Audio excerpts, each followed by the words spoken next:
Everybody talks about the Raptor tax, which just means that everything for a Raptor is more expensive.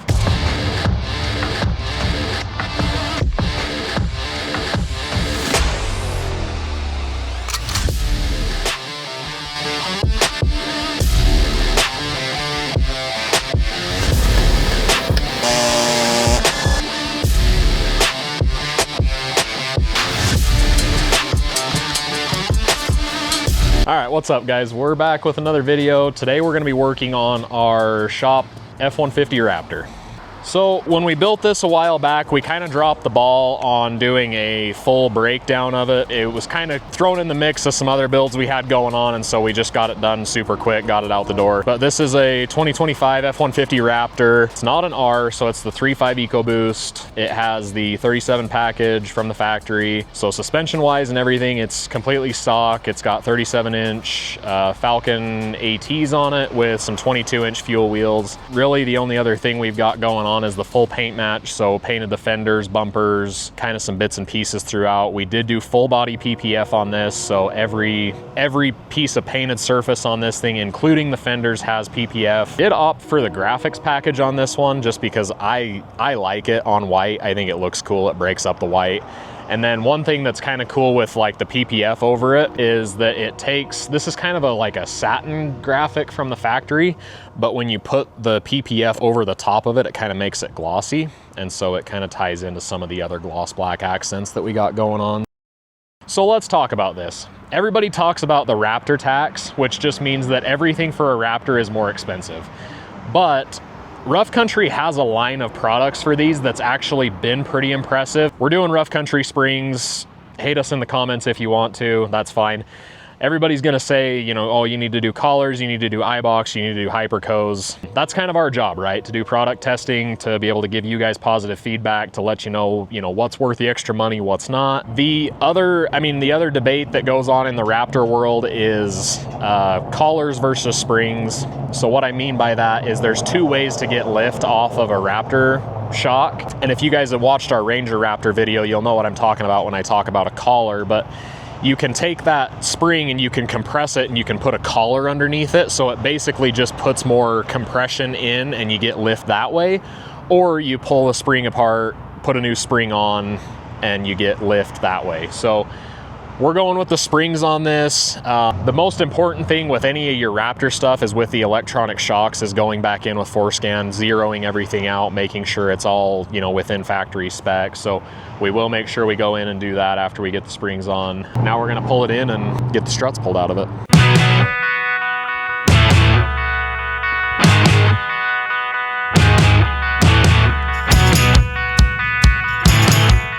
Well, it's Tuesday, so let's talk about it. Yo quiero Taco Bell. Get it? It's funny. So this is a front spring, this is a rear spring. It's obviously different. So you got a lot more coil up here, a lot less coil. I'm sure that there's some science behind that. I don't know what it is. I wish I could tell you, but the rear spring, front spring, Harbor Freight sketchy spring compressor. This is our favorite tool. We really like this tool. It's very scary. It's like an adult version of the Jack in the Box. So basically, now that this is off, we'll give you the rundown of what we're gonna do here. So this is gonna have to come out, and this is the spring we're replacing. So we're gonna take this strut apart, put the new spring on, put it back in. It's gonna give us the lift. In the rear, we've got one spring on. So that's still a factory spring. We've got one of the new springs in on this side. It honestly doesn't really look that much different when it's up in the air because the suspension's all drooped out, obviously. But that should give us, which the rear springs aren't going to be that much different because it's only 1 inch of gain, which I mean, an inch is depends on the application. Can't stress this enough. Sketchy spring compressors, you should not use an impact. Okay, no impacts on sketchy spring compressors.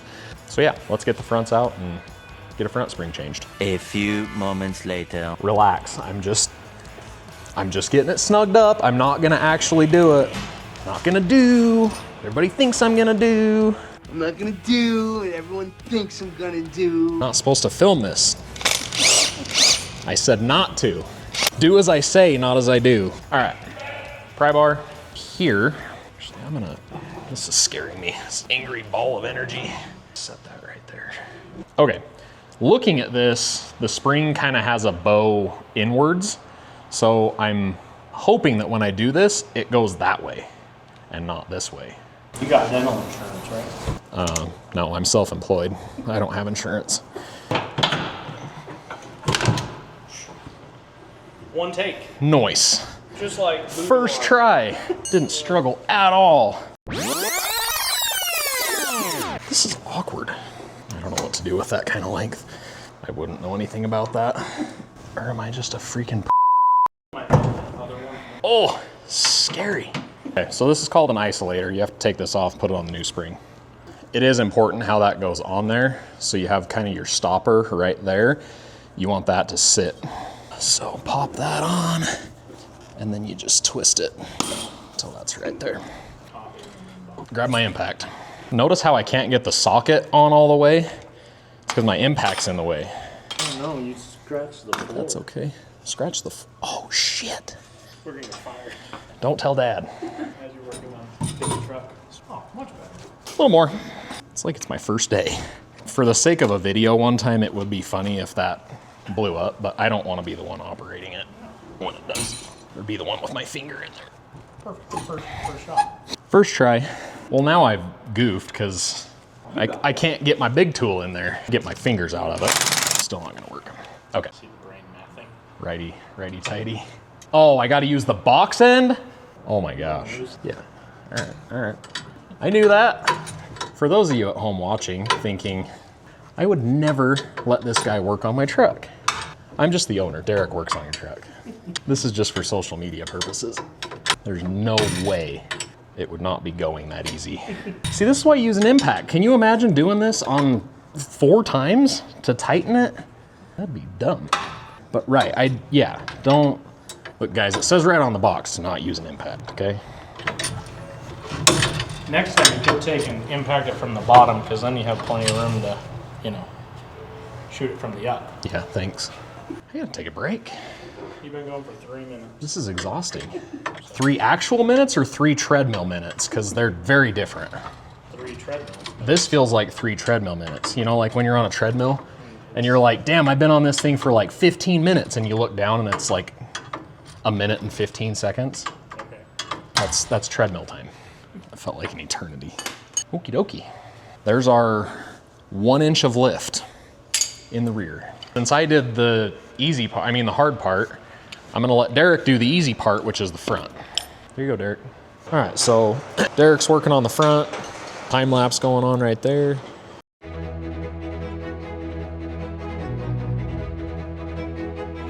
So I was looking at this and I'm like, well, I can probably do this with our Harbor Freight spring compressor. Normally on a strut disassembly, I like to have an actual real spring compressor, but I think I'm gonna give this a go because we really only have to go a couple inches to get that new spring on there. And this is a big enough diameter spring that I can actually get the spring compressor in here. So we're gonna give her a go.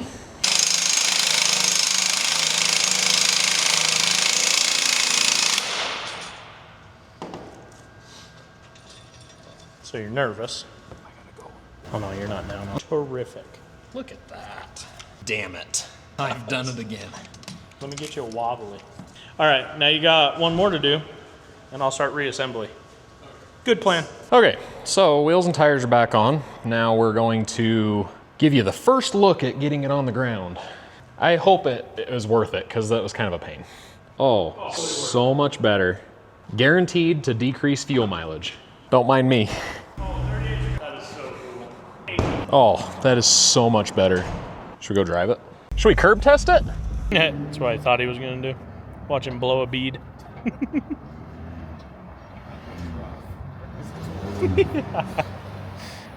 It rides really good. No, it's good. It's really good. And the live valve's not even zeroed out yet, so. All right, before this goes to alignment, we're gonna reprogram our live valve. You gotta get in and zero out the each corner. So you come to your tables, you hit your dashboard, switch your modules to all, put height in the filter. So then you want to select front left corner, rear left, front right, and rear right, all corner height. So if you select all those, should do nothing. Everything disappeared.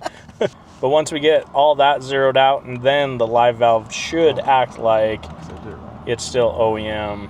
So you've selected all that, hit your check. So then it's not showing you anything, so you hit run. So everything should be about either 0 or just above that, but everything should be the same. So then hit your stop, come down to your chip here, and then you go to VDM. Here, hold on. Should we get back on YouTube and learn how to do this, or Watch what I did. Oh, look, this is you already. You're watching a video about yourself. This is past crew, and this is future crew. Just giving crew a hard time. He's watching his own video. I'm getting sweaty. Hold on. He's getting sweaty. Okay, crew's in there still working on forescan. He got nervous and sweaty, so he told us to leave. Test drive went good. Honestly, I feel like it feels the same as stock. I didn't feel any, you know, I hit some railroad track crossings and stuff, and I think it still feels really good. First, we were thinking the rear end was a little bit high still, but after I went and drove it, I think we settled out a little bit. It does look like it's sitting pretty level, so we're gonna send it to alignment, get wheels and tires done, and then we'll show you guys the final result.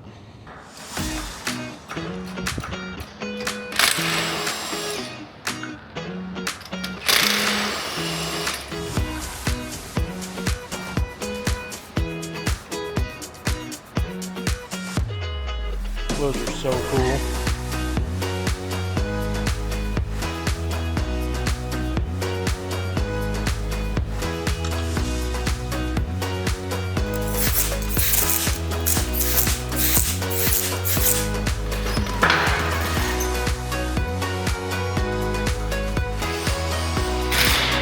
Tires on, so we went with a 20 by 9.5 KG1 diamond head, 0 offset, and then we've got a 38 1350 Open Country RT Pro.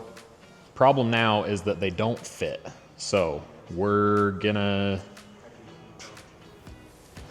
cut it. From what we can tell, there's just some pinch weld modification back here that's gonna be needed, and then we probably are gonna end up cutting part of this fender just straight down. The biggest thing, I can fudge it and make it clear, but we want to make sure that it's still off-roadable.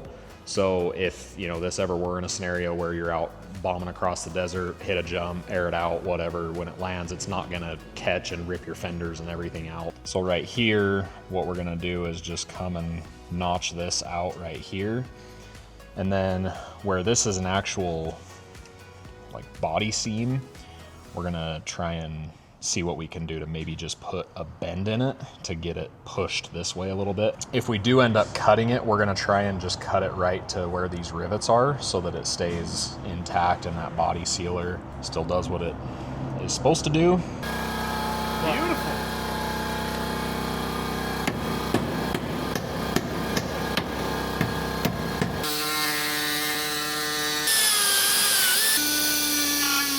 So I made a couple of relief cuts here, and then we just took a hammer and smacked that in. So we gave us a lot of room here, and then I took and just shaved this edge of the fiberglass fender to give us, I mean, we should have gained quite a bit of room with that. So now I'm gonna hold the fender up, and we're gonna take a look at where we need to cut down on that.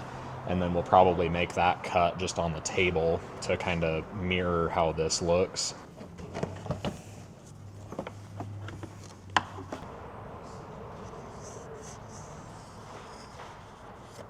So something like that is what we're gonna go for here.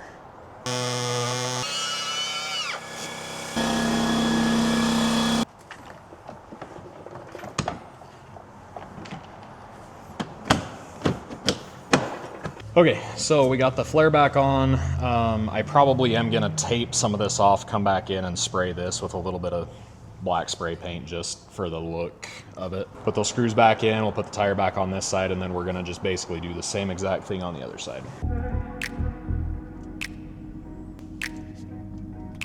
Well, there you have it, 38s, and it's still jumpable. That looks so good. Dude, it's freaking mean.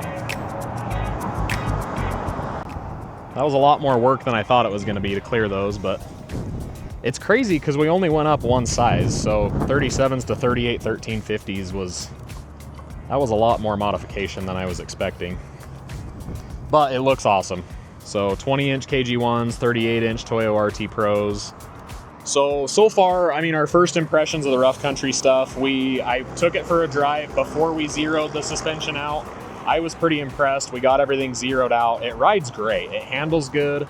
I would say that it's, I mean, ever so slightly stiffer on certain, you know, like maybe really short, choppy bumps. I'm noticing that I'm getting a little bit more feedback, but I think that we kind of combated that with the smaller wheel, bigger tire ratio. I'm only running 30 PSI in these tires to give it a little softer ride. We haven't had them in an off-road application yet, so maybe we'll do an update video down the road. But I mean, if you're looking for a good budget-friendly lift option on a Raptor, I would recommend it. I mean, so far they've been good. So that's it for this one. Little refresh on the shop Raptor. So we'll see you guys on the next one. Don't forget to like and subscribe, and thanks for watching.